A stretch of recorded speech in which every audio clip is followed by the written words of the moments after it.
16. Nós vamos falar hoje sobre o batismo com fogo. Aprender um pouquinho o que a Bíblia fala sobre isso. O que significa o batismo com fogo. Diz assim a palavra do Senhor: disse João a todos: eu na verdade vos batizo com água, mas vem o que é mais poderoso do que eu, no qual não sou digno de desatar-lhes as correias das sandálias. Ele vos batizará com o Espírito Santo e com fogo. Ele vos batizará com o Espírito Santo e com fogo. Eu queria que você repetisse essa parte B, porque você vai precisar dela ao longo da nossa caminhada hoje à noite, amém? E ele vos batizará com o Espírito Santo e com fogo. Tudo que vem de Jesus é bênção, amém? Amém. É bênção, é bom. Tudo que vem do nosso Deus é bênção. E João Batista, para quem não sabe, ele é primo de Jesus. João Batista, ele veio ao mundo com uma missão de preparar o caminho do Senhor Jesus. E o ministério dele foi exercido em um deserto. Ele batizava as pessoas no Rio Jordão, como nós fazemos, né? Nós aceitamos Jesus como Salvador pessoal, depois somos discipulados, depois descemos as águas por imersão, como Jesus fez, e logo depois nos tornamos membros da igreja, e logo depois devemos buscar o batismo com fogo. Amém? Amém. É esse o processo que eu quero passar para você hoje. Então João, ele pregava, ele anuncia esse batismo com fogo. Mas se você me perguntar, irmã Leia, como você diz que Deus existe? Como é que você prova isso? Eu preciso dizer que eu sinto Deus. Essa é a maior prova que eu tenho. Eu sinto Deus. Eu sinto Deus. Quando eu oro, eu sinto Deus na minha vida. Essa é a maior prova que Deus existe. Mas Deus sempre se revelou ao homem, desde o Velho Testamento até o Novo Testamento, por fogo. Deus aparece para Moisés como sarça ardente, com fogo. Deus conduz o povo no deserto com fogo, coluna de fogo, nuvem de fogo, não é? Uma nuvem de fogo conduzia o povo. Quando a nuvem parava, eles baixavam o acampamento. Quando a nuvem levantava e movia, eles moviam também. Deus protegeu aquele povo por coluna de fogo ali no deserto. A Bíblia diz que Elias venceu Jezabel e 450 profetas de Belial, que Belial aqui é demônio, através de restaurar o altar do Senhor, e fogo caiu do céu. A Bíblia diz que no tabernáculo o fogo não apagava, era 24 horas fogo. O tabernáculo do Senhor, quando foi a consagração dele, caiu fogo ali. A Bíblia diz que os olhos do nosso Deus é fogo, que no trono do nosso Deus é fogo, que o nosso Deus é fogo consumidor no dia do juízo final. A Bíblia diz que Deus, ele é fogo, amém? Então nós precisamos olhar para dentro de nós mesmos, e a primeira atitude é assim: eu preciso desse fogo, amém? Porque Deus se revela através desse fogo. No dia de Pentecoste, a Bíblia diz que tinha 120 irmãos ali, e caiu fogo naquele lugar. Então Deus se revela desde o Velho Testamento por fogo. E se você me perguntar, irmã Leia, qual a maior evidência de Deus na sua vida, eu vou te dizer: fogo. Quem ora comigo sabe que quando eu estou orando, eu tenho muito calor. E não é um calor da atmosfera aqui da terra, é algo do sobrenatural do Senhor. E eu sei que quando isso acontece, Deus se manifesta. Aí tem cura, tem salvação, tem libertação. Aí eu sei que pessoas se convertem, e eu sei que Deus faz coisas lindas. Então eu sei que não sou eu, porque eu sei por causa dessa manifestação, desse calor especial do Senhor. Eu e você precisamos então querer esse batismo com fogo, amém? João Batista batizava com água, mas ele diz: vem alguém maior do que eu, mais poderoso do que eu. Esse batiza com o Espírito Santo e com fogo. Esse batiza com o Espírito Santo e com fogo. Eu preciso olhar para dentro de mim mesma e dizer: Deus, eu preciso desse fogo. Esse fogo faz muita diferença na sua e na minha vida. Eu quero deixar para você 3 características de fogo, do fogo. O fogo, ele faz? Ele ilumina. Amém? Ele ilumina. O fogo, ele traz luz para a minha vida e para a sua. Não existe a possibilidade da gente andar sem a luz. Olha o que diz João 8:12. Abra a sua Bíblia em João 8:12. João 8:12. Diz assim: de novo lhes falava Jesus dizendo: eu sou a luz do mundo. Quem me segue não andará nas trevas, pelo contrário, terá a luz da vida. Não dá para seguir Jesus sem a luz. Você percebe que Jesus é luz? Fogo ilumina, fogo traz luz. E eu queria deixar um exemplo para você. As irmãs que limpam a casa talvez vai saber melhor do que eu. Mas não existe a possibilidade de uma house cleaner limpar uma casa sem luz. Não é verdade? Amém? Você está comigo? Verdade, né? Na minha casa, a house cleaner chegou para limpar a desk do meu filho Douglas é mais ou menos um palmo, o criado mudo dele da parede. E eu chego ali e vejo aquela poeira. Falei, gente, ela não está enxergando porque tem pouca luz naquele lugar. Eu inclinei o abajur para ali e deixei a luz acesa para ela ver. É um lugar que o vácuo não entra. Precisa de um espanador ou de um paninho molhado. Mas é assim, quando não tem luz eu não consigo enxergar. Então, consequentemente, eu também não vou limpar. Dentro da minha vida e da sua vida, tem áreas que precisam da luz de Cristo para ser limpadas. Amém? Porque senão, eu vou conviver com o pecado, eu vou viver a minha vida da minha maneira e nem vou sentir que é pecado. Eu não vou perceber que é pecado. Eu vou estar dead ok com tudo isso. Por quê? Porque eu não estou sentindo, porque eu não estou vendo. Quando você vê o pecado, quando você consegue olhar para dentro de você e enxergar as áreas na sua vida que você precisa mudar, aí sim você toma providência. Ou não toma? Amém? Amém. Ninguém quer viver em uma casa suja, né? Só se for uma pessoa com graves problemas psíquicos. Do contrário, todo mundo quer morar em uma casa limpa, em uma casa cheirosa. E assim é o nosso interior.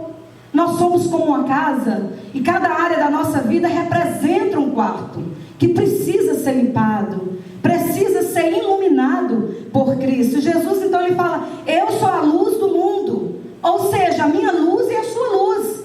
E ele diz: olha, quem me segue, esse não anda em trevas, pelo contrário, terá a luz da vida.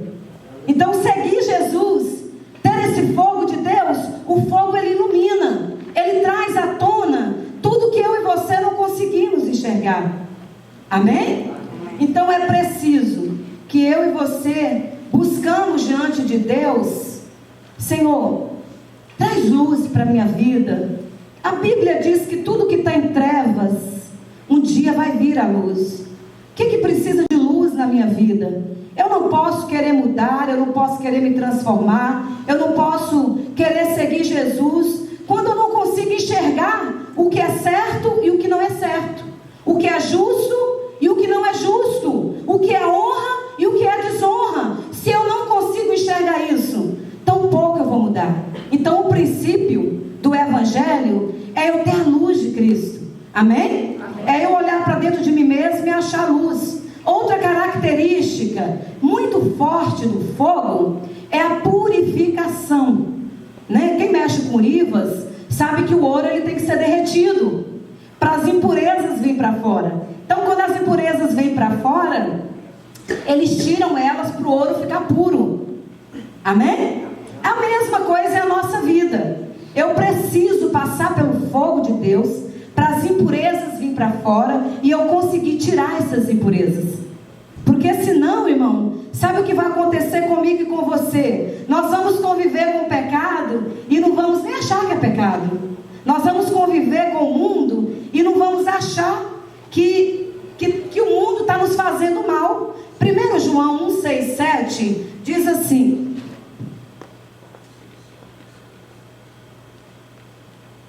1 João, já achei, diz assim: se dissermos que mantemos comunhão com Ele e andarmos nas trevas, mentimos e não praticamos a verdade.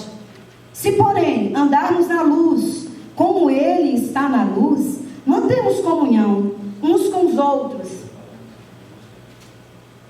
E o sangue de Jesus, seu Filho, nos purifica de todo pecado. Você percebe o que Jesus está dizendo, o que João está dizendo?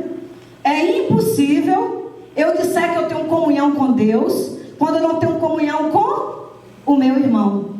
É impossível eu dizer que eu estou andando na luz, quando eu não tenho comunhão com minha família, com meu vizinho, com as pessoas que estão à minha volta. A Bíblia diz que não existe essa comunhão. Você vê Jesus afirmando que está em trevas, quem não está em comunhão? É grave, não é, irmão? É um versículo bíblico que eu levo muito a sério, ele é uma seriedade muito grande. E ele diz, olha, mas o sangue de Jesus, ele sim tem poder para purificar, para lavar, para limpar. E eu e você precisamos olhar para dentro de nós mesmos e querer essa purificação, não é? Quantas das vezes nós convivemos com a nossa família, mas não há comunhão dentro de casa? Quantas das vezes nós vamos trabalhar, mas não há comunhão? Muitas das vezes nós não temos comunhão nem com nós mesmos. Quantas das vezes nós temos uma vizinhança, mas nós não temos comunhão? Quantas das vezes nós temos um ministério, mas não há comunhão? Quantas das vezes nós temos amigos, mas não há comunhão? Outro dia uma pessoa me falou, vou deixar de ser amigo dessa pessoa. Tudo a pessoa briga comigo, não estou aguentando mais não. Falei, calma, né? Anda mais um pouquinho, tem mais um pouquinho de paciência. Porque é preciso exercer a comunhão com o irmão para poder ser purificado. Às vezes eu vejo pessoas falando, Senhor, me aviva, derrama avivamento na minha vida. Mas não existe avivamento sem comunhão. Não existe avivamento sem comunhão. Não existe uma purificação quando não começa pelos relacionamentos. Você sabe por quê? Toda batalha que eu e você temos, ela é travada com relacionamentos. O diabo usa pessoas. E as pessoas também têm às vezes um caráter que não é muito bom. Então toda batalha nossa tem pessoas envolvidas, não é? E aí nós precisamos saber lidar com pessoas. Falando como psicóloga, se você me perguntar, irmã Leia, quais são as maiores feridas de uma alma, de uma pessoa, eu precisava te dizer assim, rejeição, palavras agressivas, atitudes. Então muitas das vezes, para eu conseguir mudar a minha vida e receber o batismo com fogo do Senhor, eu preciso, com todo respeito, te dizer que a gente precisa mudar a atitude para não ferir e não ser ferido. Precisamos mudar o jeito de ser, mudar as nossas atitudes, porque quando nós mudamos a nossa atitude, então nós conseguimos ter comunhão com as pessoas. Amém? Eu gosto muito de Abraão e Ló, né? Porque Abraão e Ló, que conhece a história, Abraão está determinado a abençoar a vida de Ló. E ele faz de tudo por Ló. Mas um dia Ló começa a ter muito problema com ele. Com os pastores que cuidavam das ovelhas, dos animais. E ele diz, olha Ló, escolhe para onde você vai, direita ou esquerda. O que você escolher, o resto para mim tá bom. E Deus abençoa Abraão. E não acaba aí. Abraão vai para o lugar onde ele tem que ir. E ali ele arruma confusão, entra numa briga. Quem vai socorrer ele? Abraão. Ló entra numa confusão e lá vai Abraão salvar a vida dele. Mais um pouquinho Deus decide acabar com a cidade que Ló morava. Quem aparece para socorrer ele? Abraão, que vai diante de Deus socorrer. Isso significa que eu e você precisamos entender que pessoas têm um valor extraordinário para o nosso Deus. Amém? Pessoas têm um valor extraordinário para Deus. Por isso que ele morreu no Calvário, por causa das pessoas. Se não fosse pelas pessoas, o Senhor não precisava morrer. Deixa eu te dar um exemplo de impurezas, né? Na minha casa tem 2 pias. E olha, irmão, não sei qual é o problema, mas a minha pia é sempre top. Não sei se é assim na casa das irmãs. Daí o pastor, ele não é um remédio, ele fica com um ferrinho tentando desentupir essa pia. É só o meu lado que entope. E sai dali tanta impureza, tanta sujeira. Sai cabelo, sai rosquinha de brinco, e sai tanto negócio dali de dentro. Assim é a nossa vida espiritual. E eu falo, não, mas só esse lado que trocar de lado, né? Vou fazer igual Ló e Abraão, vou tocar de banda aqui, ué, porque só a minha pia que entope. E aí você vai ver assim, que é igual a nossa vida espiritual. Se eu não fazer uma limpeza interna, não flui, não anda. Eu preciso tirar as impurezas, eu preciso tirar a mentira, eu preciso tirar a lascívia, eu preciso tirar a pornografia, eu preciso tirar o orgulho, preciso tirar a altivez. Se eu não fizer essa limpeza, sabe o que vai acontecer? Vai entupir o cano entre Deus e você, porque Deus não compactua com o pecado. E aí você vai orar e nada vai acontecer. Então você vai clamar e Deus não vai responder. Então a sua vida não vai sair do lugar. E você vai olhar e dizer: Deus, está acontecendo alguma coisa, porque a Bíblia tem tantas promessas, mas nenhuma delas se cumpre na minha vida. Irmão, é porque é preciso fazer uma limpeza. Amém? E essa limpeza só acontece quando a luz de Deus, o fogo de Deus clareia. Porque daí eu vejo onde está sujo, o que é que eu tenho que limpar, o que é que eu tenho que tirar dali de dentro. E aí quando há uma limpeza, as águas fluem de uma maneira tão surpreendente que a gente vê as bênçãos do Senhor. Olha para você ver João 1:8-9, que tem aqui uma cura muito boa para purificação. Diz assim: se dissermos que não temos pecado nenhum, a nós mesmos nos enganamos, e a verdade não está em nós. Eu fiz a abertura tão pesada hoje, né? Mas é para trazer para mim e para você o quanto nós somos humanos. Que é do ser humano mesmo falhar, é do ser humano mesmo errar, mas não é do ser humano permanecer no erro. Amém? E ele diz assim no 9: se confessarmos os nossos pecados, ele é fiel e justo para nos perdoar os pecados e nos purificar de toda injustiça. Amém? Tem uma purificação santa que a gente precisa fazer para as águas fluir, senão não vai fluir, senão nada vai acontecer na sua vida. Muitas das vezes a gente pega, olha para você ver, de toda injustiça. De vez em quando a gente cisma de fazer a justiça. Quem é advogado aqui? É o irmão Aloísio, né? Mas de vez em quando tem crente que decide ser advogado de Deus, decide ser advogado do Senhor e sai fazendo justiça. Mas a minha Bíblia e a sua diz que Deus é o nosso advogado, que Ele não é o nosso juiz. Então, diante de injustiça, irmão, é preciso curvar os nossos joelhos e dizer: Senhor, contempla a minha dor, contempla o que eu recebi, contempla o que eu ouvi, contempla o que eu estou vivendo e faz justiça. Irmão, você já fez esse teste? Eu já fiz. Quando você faz ele, mas é questão de tempo, Deus se levanta e Ele mesmo faz justiça. Daqui a pouco, se a pessoa não te ligar para conserto, você vai ver Deus agindo na vida dela de outras maneiras. Porque às vezes o orgulho é tão grande que a pessoa não te procura para pedir desculpa, mas ela sabe que Deus está tratando com ela, e você também sabe que Deus está trabalhando a seu favor. Então, esse advogado, Jesus Cristo, Ele é aquele que não perde causa. Os advogados aqui da terra perdem causa, né, irmão Luiz? Perde causas. Um dia ou outro alguma causa é perdida. Mas você sabe o que acontece? O advogado Jesus Cristo, ele nunca perdeu uma causa.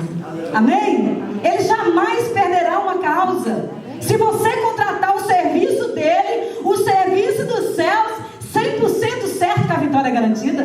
Amém? E detalhe, irmão, é de graça. Mas Jesus é bom demais, né? Detalhe, é de graça. Olha que maravilha. Daí a gente não consegue entender e começa a querer fazer o papel do diabo. A Bíblia diz que o diabo, ele é o nosso acusador. Ele é o advogado no mundo espiritual, não aqui na terra. Daqui na terra nós precisamos dos advogados, como o irmão Aloísio. Mas no mundo espiritual, o nosso advogado, aquele acusador, se chama Satanás.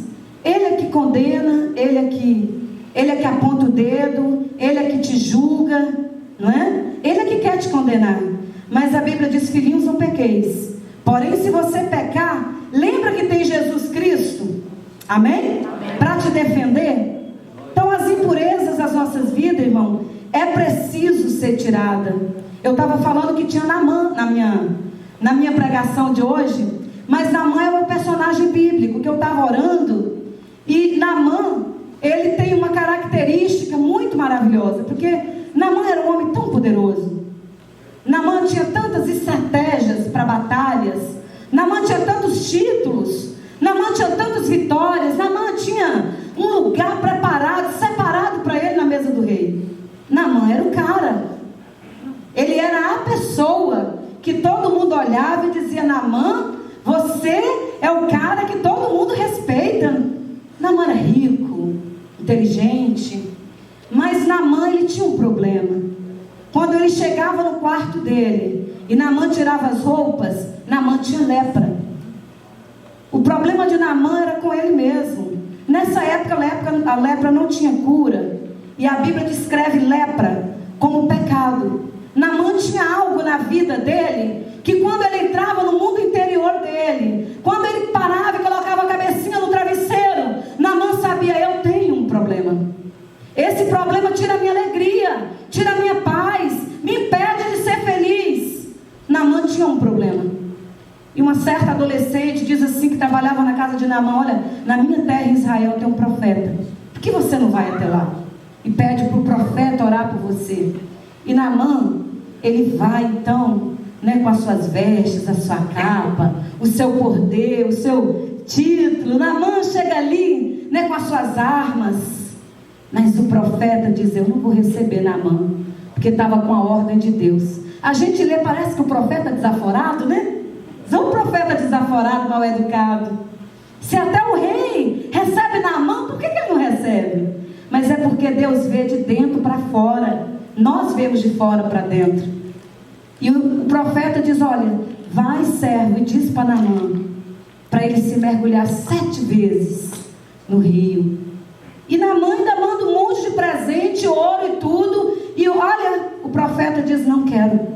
Devolve para Naamã. Eu imagino que Naamã deve ter se sentido muito humilhado, muito desonrado, porque Naamã era um homem que andava com o rei, porque Naamã era o cara. Naamã era pessoa de títulos, inteligente, rico, famoso, cheio de batalhas, ganhas. E agora Naamã se encontra numa situação onde um homem qualquer não quer recebê-lo, aonde uma pessoa sem título, sem diploma, sem poder, sem batalhas, não quer recebê-lo e nem quer os seus presentes. E Naamã, querido, eu penso, já falando do que eu acho, Naamã possivelmente ele pensou: é melhor ir embora, porque esse homem é muito desaforado, não vou banhar nesse rio não.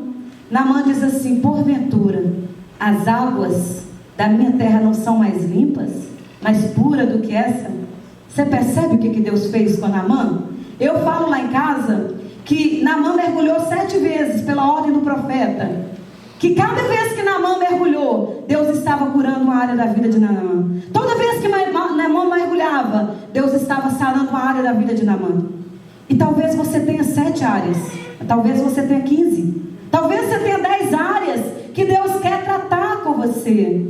E só com o fogo de Deus, irmão, que você consegue passar por esse processo de purificação, por esse processo de ver o que está acontecendo na sua vida, na minha vida. Certa vez Jesus, quando subiu, ele diz: olha, eu não vou te deixar órfão, eu enviarei o Consolador, o Espírito Santo de Deus.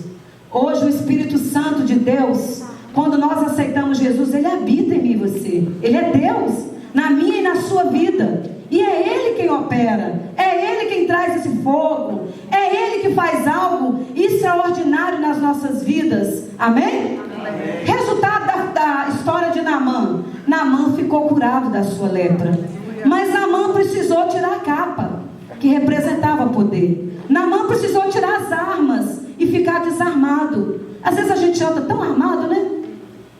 Tão armado. E de vez em quando, irmão, eu mesma, quem me conhece de perto, sabe que de vez em quando eu decido colocar um saião lá no pé. Eu e Deus, ninguém precisa fazer isso. Decido tirar maquiagem, tirar brinco, tirar tudo. Não que eu seja contra, mas é porque às vezes eu sinto que eu preciso me despir de mim mesma. Às vezes eu preciso chamar atenção para mim mesma, chamar atenção para o meu Deus. Então cada hora que eu olho no espelho eu estou um susto, porque eu falo: meu Deus, sou eu mesma, que eu já acordo de manhã e me maqueio. Gente, sou eu mesma. Eu chego nos lugares, o povo olha assim e fala, acho que eu vou comprar um chapéu, uma boina e colocar para ninguém me conhecer, de tão esquisita que eu fico. Mas toda hora que eu olho no espelho, eu me lembro que eu preciso me despir de mim mesma, do que eu acho, do que eu penso, do que eu sou. E assim Deus trabalha comigo tão no profundo, tão no oculto. O que você precisa despir? O que você precisa tirar? O que você precisa tirar da sua vida de impurezas que impede você de ver Deus? Amém? Muitas das vezes, irmão, nós colocamos tantas coisas na frente de Deus, né? E às vezes quando você toma atitude, outro dia uma pessoa me falou assim, você vai falar, nossa irmã, é loucura. Mas uma irmã me disse que ela andou um tempo descalço, que ela gosta muito de salto. E ela andou descalço igual baiano. Baiano só anda descalço. Na Bahia não é muito calor, então eles ficam o dia inteiro descalço. Mas você só vê isso na Bahia. Vê na sua terra, Ricardo? Na Bahia o povo já chega nas portas, parece japonês, tira o sapato e todo mundo fica descalço. Essa irmã decidiu andar descalço, porque toda hora que ela olhava para os pés dela, ela queria lembrar que ela precisava orar, que ela precisava buscar Deus, que ela precisava de uma vitória, que ela precisava mudar algo na vida dela, que ela precisava tirar o que impedia ela de conquistar algo. E às vezes nós precisamos tirar o computador da nossa vida, né, irmão? Fala sério, né? Passa horas no computador, principalmente os irmãos, os meninos adolescentes. Horas em games, em joguinhos. Quando você fala, sai do computador, eles pegam o telefone. Você fala, sai do telefone, eles vão pro tablet, não é? Marcos, Vitor, Tyler, David. É assim. Acho que até a Jéssica ainda é assim também, né, Jéssica? Jéssica não é mais. Mas é assim. Nós precisamos, às vezes, viu, queridos, tirar o computador um pouquinho. Coisas. Diminui um pouquinho a hora do computador para ler a Bíblia, para falar com o seu Criador. Amém? Às vezes nós precisamos tirar a televisão. Às vezes nós precisamos tirar o telefone. De vez em quando eu tiro meu telefone do gancho lá em casa. Falo, não, esse telefone está tocando demais, meu Deus do céu. Não tem tempo nem para orar, de tanto que o telefone toca. De vez em quando a gente precisa pisar no freio. Falar, minha vida está muito agitada. E dessa maneira eu não vou ser purificado. Eu preciso pisar no freio. Porque senão, sabe o que vai acontecer? Vai amanhecer, vai anoitecer e você não vai orar. Vai amanhecer, vai anoitecer e você não vai ler a Bíblia. Vai amanhecer e vai anoitecer e Deus não vai falar com você. E aí o que adianta o cristianismo com Jesus morto? Que não fala. O nosso tem que falar. Amém? O nosso Jesus tem que falar. Porque se ele não falar, tem uma coisa estranha. E aí é preciso parar tudo e fazer como Davi. Ir para trás da moreira. Ficar quietinho ali. Esperar o Senhor falar. É bom para a sua alma. É bom para o seu psique. É bom para o seu espírito. É bom para o seu corpo. Parar um pouquinho, aquietai-vos. E sabeis que eu sou Deus na sua vida, amém? Última característica do fogo, ele aquece. Olha o que diz Lucas 24, 32. Lucas 24, 32. Deixa eu abrir a minha Bíblia.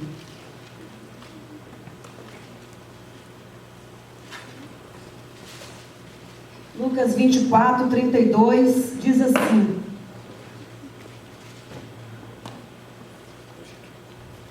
e disseram um ao outro: porventura não nos ardia o coração quando ele pelo caminho nos falava, quando nos expunha as Escrituras?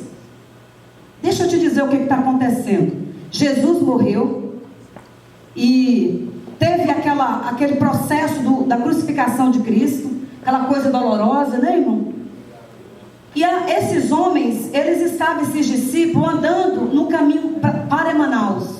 E de repente, tinha um dos homens ali que estavam falando com eles e eles não conheceram quem era. E essa pessoa estava citando a Bíblia. E o discípulo diz: porventura o que ele fala não está abrasando o nosso coração? Não está aquecendo o nosso coração? Porventura o que essa pessoa está falando não está mexendo conosco? Você percebe que o fogo de Deus aquece. A palavra de Deus é fogo. É fogo. Amém? Por isso ela transforma. Por isso ela é um livro vivo. O que você lê hoje o ano que vem é outra coisa, embora as letras sejam as mesmas. Mas Deus diz outra coisa para você. E Ele diz, então, olha, quando no final da história, eles percebem que está ali era Jesus, que já havia morrido, e já havia ressuscitado, e estava ali andando com eles. E eles contando a história da crucificação do próprio Jesus. Você percebe então que a palavra do Senhor, ela é fogo, ela aquece os corações. Amém?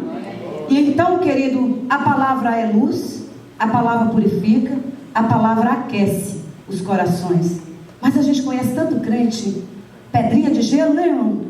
Fala sério. Ô Jesus. A gente conhece tanto crente geladeirinha, né? Que não empolga mais com as coisas de Deus, não empolga mais com a obra do Senhor, não empolga mais com as vidas que estão perdidas, não empolga mais em ajudar as pessoas, não empolga mais de vir para a igreja, porque se tornaram, como a Bíblia diz assim, crentes mornos. O que Apocalipse diz de crentes mornos? Serão vomitados no dia do juízo final.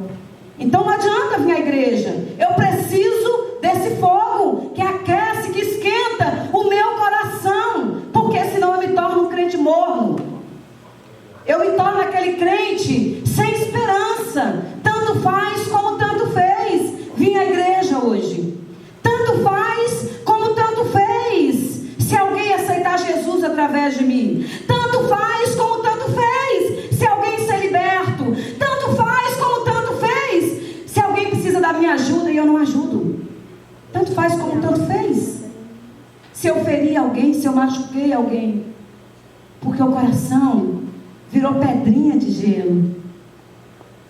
Em nome de Jesus, aqui não tem crente assim. Amém? Nós precisamos ser aquecidos pelo poder de Deus. O que o fogo faz quando ele esquenta o nosso coração? Ele traz energia, ele traz força, ele traz vida de Cristo. Por isso aquece. Por isso que às vezes quem está lá fora olha para quem está dentro da igreja e não entende. Por que a gente dá tanto glória a Deus, aleluia, e está sempre sorrindo, e está sempre bem? Por quê?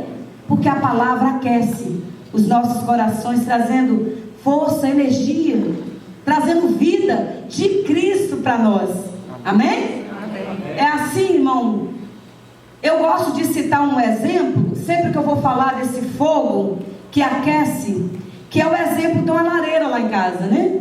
Cheguei num dia com tanto frio, não foi esse ano não, acho que foi uns anos aí para trás, e eu cheguei toda encapotada, né, como qualquer nordestino, e um casaco e touca e cachecol e luva, parecia que eu estava vindo do Alasca. Liguei a lareira e fiquei lá perto. Nossa, não consegui nem sair daqui, vou esperar esquentar primeiro. Sabe o que acontece? Começa a esquentar tanto que você fala, essa luva não dá mais para me usar, essa touca não serve mais na minha cabeça, essa capa não dá mais para mim, e você começa a tirar tudo que atrapalha a sua comunhão, que está te separando de Deus, que está gerando uma frieza em você. É preciso ser crentes comprometidos com o Evangelho do Senhor. Quem tem um coração aquecido quer trabalhar na obra, porque quer ver a igreja crescer, porque quer ver a alma se converter. Irmão, o pastor está com um projeto de grupos de crescimentos, pequenas células, para crescimento, para alcançar vidas. Não é para inchar a igreja, mas para ajudar pessoas, para abençoar vidas. E você precisa vestir essa camisa, você precisa estar fechado com essa ideia, porque é bênção, não é? A única maneira de você abençoar muitas pessoas ao mesmo tempo é com pequenos grupos. Amém? Então nós estamos com esse projeto que eu creio que vai resolver muita coisa nesse sentido de fogo aquecedor. Lá na Bahia, irmão, tem muito eucalipto onde eu moro, né? Tem a Baia Cruz celulose, tem Aracruz celulose, tem muito eucaliptos. E quando pega fogo, é um negócio do planeta, né? Que essas árvores são tão grandes. E os fazendeiros, eles tiram todos os matos em volta, que é para o fogo não alastrar. Fogo ele propaga ou ele alastra, não é? E às vezes a gente faz isso na nossa vida espiritual. A gente coloca uma barreirinha e fala, nossa, ficar dando glória a Deus, aleluia, ficar com um perfil de profeta, isso não é para mim não, né? Eu não vou criar aqui uma barreira E esse negócio de estar com a mão para frente, dando glória a Deus, e estar chorando na presença do Senhor, e sorrindo, e dançando igual Davi, esse rei tinha um problema na cabeça. Não é para mim não? Irmão, tira essa barreira, faz esse teste com o Senhor, tira essa barreira e fala: Senhor, eu quero o teu fogo. Amém. Eu quero, Senhor, que a tua luz seja assim lâmpada para os meus pés, para me proteger, para me guardar. Senhor, fala comigo como tu falava com Moisés através da sarça ardente do meu coração. Sabe que o seu coração é o altar que tem que ter fogo 24 horas. Amém? Senhor, então fala comigo de uma maneira especial. Aquece o meu coração de uma maneira que eu possa sentir e ver a tua glória todos os dias na minha vida. Olha, o Salmo 19, 12 diz assim. Salmo 19, 12. Livro de Salmos 19, 12 diz: quem há que possa discernir as próprias faltas? Observe-me. Ou tem algumas versões que diz: purifica-me das que me são ocultas. Quem fala isso é Davi. Sabe o que Davi está dizendo? Que eu e você, por mim mesma, nós não temos condição de discernir as nossas falhas. Eu e você não temos condição de discernir o certo do errado, o justo do injusto, a honra para a desonra. A luz da palavra nós não temos condição. Nós precisamos de Cristo. Nós precisamos do Espírito Santo de Deus para fazer isso, senão nós não conseguimos. Amém? Amém. É preciso colocar a nossa mão, às vezes na fornalha, como Paulo, naquela fogueira, depois do naufrágio. Quem está comigo? Que ele estava ali naquela fogueira, tão lindo Paulo, né? Mas eu não queria ser amigo dele não, irmão. Paulo me dá a impressão assim, que Paulo ele era tão de Deus, tão santo, né? Que eu falo, nossa, eu acho que o Paulo, ele é assim uma espécie quase que de Cristo. De tanto que ele abriu igreja, de tanto que ele ganhou almas, né? De tanto que Paulo fez tanto por Cristo, que eu olho e falo assim: Jesus, ele é simplesmente fantástico, ele pode fazer tudo por mim, por você. Tem crente que pensa assim, não pensa? Deixa a irmã Léa fazer tudo, deixa o pastor fazer tudo, deixa Samuel, deixa fulano fazer tudo. Às vezes a gente pensa assim: Paulo era tão fantástico no Evangelho, não tinha tempo ruim para ele. Ele ia, trabalhava e ganhava almas. E você fala: Paulo não tinha mais o que fazer da vida, irmã Léa. Errado. Paulo, ele era uma pessoa muito importante em Roma. Paulo era alguém muito importante, um homem cheio de negócios, né? Um homem que tinha status, muita cultura, muito dinheiro. Paulo tinha tudo. E no entanto, Paulo, quando ele se converte, Paulo, ele simplesmente, ele serve o Senhor 100%. De tal maneira, que ele se torna um exemplo tão grande que está na Bíblia hoje, para eu e você seguir. Nesse naufrágio, Paulo acende uma fogueira, e ele está ali aquecendo a mão na fogueira com os outros prisioneiros que estavam com ele. Ele estava sendo prisioneiro nessa época. E Paulo, uma víbora, uma cobra morde Paulo. E todo mundo olhou e falou: agora ele morre. Agora vamos ver se ele é de Deus mesmo. E a Bíblia diz que Paulo, olha, ele sacode, ele chacoalha aquela víbora. A víbora cai. Sabe que tem pecados que a gente tem que fazer assim, chacoalhar da nossa vida? Fala: show, pecado. Eu não vou criar demônio. Eu não vou passar a mão em cabeça de demônio. Eu não vou compactuar com o pecado. Pecado incha, irmão. Pecado mata. A Bíblia diz que o preço do pecado é a morte. Paulo não morre. E mais do que isso, Paulo deu um testemunho enorme naquela ilha. Ele, por onde ele passava, as pessoas olhavam e diziam: olha o homem de Deus, que a cobra, aquela cobra venenosa, que mata todo mundo, mordeu e o homem não morreu. Amém? Amém. Nós precisamos ser como Paulo, de querer abraçar a obra do Senhor, principalmente na nossa vida interior, na nossa casa interior, na nossa família. Não, eu não posso ver um parente meu se perdendo e eu não fazer nada. O que eu não quero para mim, eu não quero para o meu irmão. Amém? Amém? Então nós precisamos nos incomodar para ajudar os nossos parentes, os nossos amigos. Porque se eu não fizer isso e você, Cristo não vai fazer. Porque Cristo já veio ao mundo, já fez o que ele tinha que fazer. Paulo também. Agora é eu e você que estamos com a mão no arado e precisamos trabalhar para o Senhor. Você sabe o que significa a palavra cristão? é ser semelhante a Cristo, ter a natureza de Cristo, ter o caráter de Cristo. Às vezes a gente tem aquela ideia assim, que santo é aquele que não peca, crente é aquele perfeito, e não é verdade. A gente viu aqui na abertura os problemas de Davi, né? Eram tantos que a gente até desmurece de continuar lendo, de tanto que é dão aquele salmo, né? Chega a hora que você fala, nem vou continuar lendo, né? Vai que pega em mim. Porque, mas Davi era humano, aquilo ali era só para dizer assim para mim e para você: olha, Davi era humano, se ele venceu, você vence. Amém? Ser semelhante a Cristo é ter a natureza de Cristo. Santo não é o que não peca, santo é o que se purifica. Santo é aquele que deixa ser guiado pela luz de Cristo. Santo é aquele que assim que peca se levanta e se purifica de novo. Santo é aquele que quando o coração começa a gelar, fala: Jesus, aquece meu coração. Senhor Jesus, tem algo acontecendo comigo, eu estou morrendo espiritualmente e eu não posso permitir. Amém? Eu tenho várias experiências com velórios na minha família. Mas você já percebeu que defunto, quando morre, logo em seguida fica geladinho? Quem já teve experiência com defunto? Eu tive umas 6 mortes na minha família. Eles gelam muito rápido. E não só isso, como eles ficam mais compridos alguns centímetros. Aí lá na Bahia eles dizem assim: fulano empedou comigo. Significa assim, a pessoa ficou, né, dura na posição. Ficou fechado na sua posição, no que achava, no que pensava, não queria concordar comigo. E às vezes, irmão, você tenta falar para a pessoa não entende. Não consegue entender, porque está faltando a luz de Cristo. Aí a pessoa dá aquela empenada, né? Mas é o que eu acho, é o que eu penso. Naamã pensava muitas coisas. Naamã achava muitas coisas. Mas para seguir Cristo, é preciso deixar de lado o que eu penso, para viver o que Cristo pensa. É preciso deixar de lado o que eu sei, para fazer o que a Bíblia manda.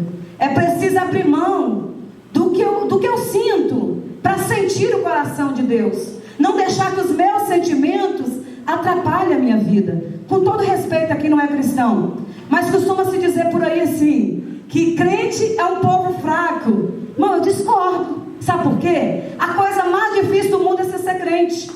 É você abrir mão de você mesmo, do que você acha, do que você pensa, do que você sente, para a glória do Senhor. Não é? É difícil, mas o resultado é extraordinário. Um dia você vai morar com Cristo, não é? Você sabe que crente não morre, né, irmão? É só uma passagem. Um dia nós vamos viver a eternidade com Cristo. Um dia nós vamos ver Cristo face a face. E não só isso, em todas as nossas batalhas, crente que tem o fogo de Deus conquista vitórias. Conquista vitórias. Você sabe que o fogo queima palha? Amém? Fogo queima palha, mas ele não queima a brasa. A brasa, se você junta com outra, ela dá o quê? Uma fogueira. Pega mais fogo ainda. E aí no dia de Pentecoste, a Bíblia diz que caiu fogo ali. Veio o Espírito Santo e fez assim, ó. O que acontece quando você pega uma fogueira e faz assim? 120 homens ali com medo, porque os cristãos estavam sendo mortos, e eles estão naqueles galpão ali, morrendo de medo, e esperando, de repente cai fogo dos céus. E aí o Espírito Santo veio, ó, soprou aquele fogo. Aí sabe o que aconteceu com o Evangelho? Chegou a mim e a você. É assim quando um crente é cheio do Senhor, cheio do fogo, ele se torna brasa viva.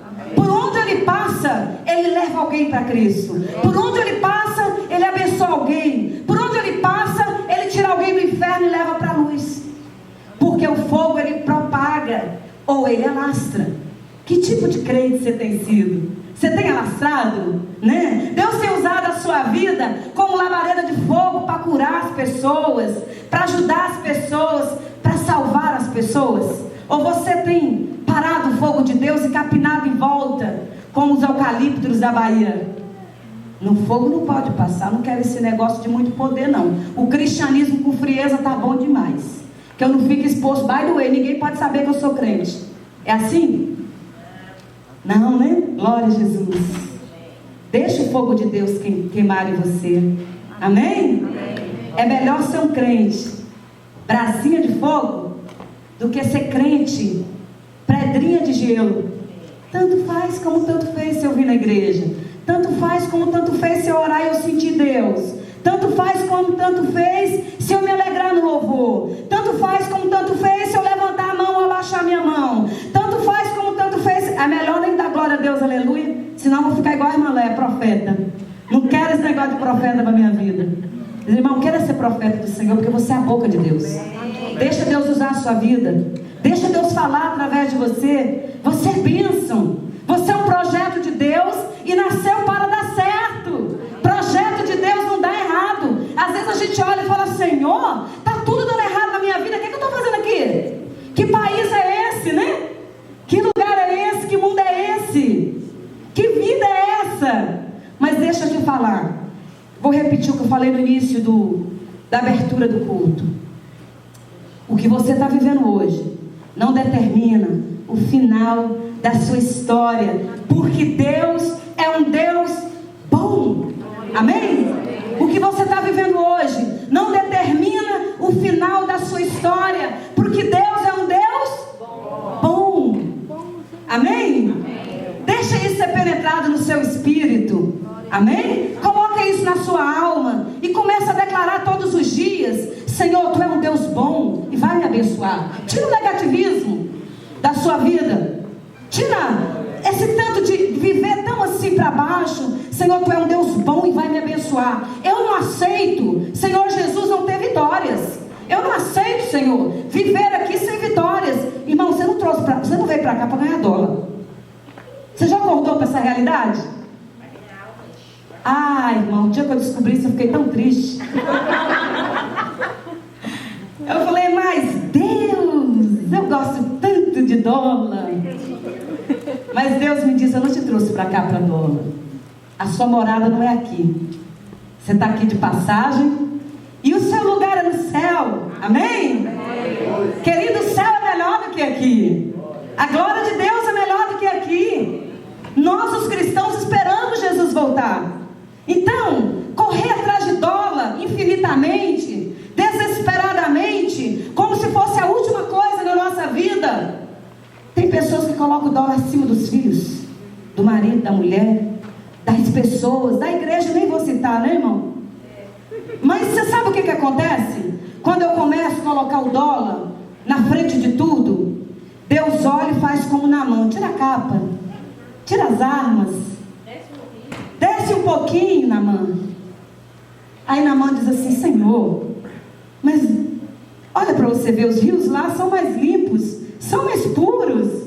E Deus diz: Naamã, é aqui que eu te quero, é aqui que eu te abençoo. Sabe, querido, eu costumo dizer assim como psicóloga, tá? Pela experiência minha de vida aqui dentro. Eu tenho muitos anos de América, e quando Deus traz alguém para cá, ou você se torna uma pessoa melhor, ou você se torna uma pessoa muito pior. Não existe o meio termo. É impressionante, parece que os Estados Unidos é a última parada de Deus na terra. Parece assim que aqui é o último ponto de Deus para tratar a vida de alguém ou melhorar. Eu me tornei uma pessoa muito melhor, porque eu deixei a luz de Cristo me guiar, me direcionar. Eu me permiti ser passada pelo fogo para as impurezas subir e o Senhor forçar uma limpa, passar o fogo dele e tirar a palha e deixar só o fogo santo de Deus. Amém? Eu me permiti ser aquecida pelo Senhor e Deus tem cuidado de mim. Irmão, eu nem penso e Deus faz. Estou te falando debaixo do sangue de Jesus, que eu não minto.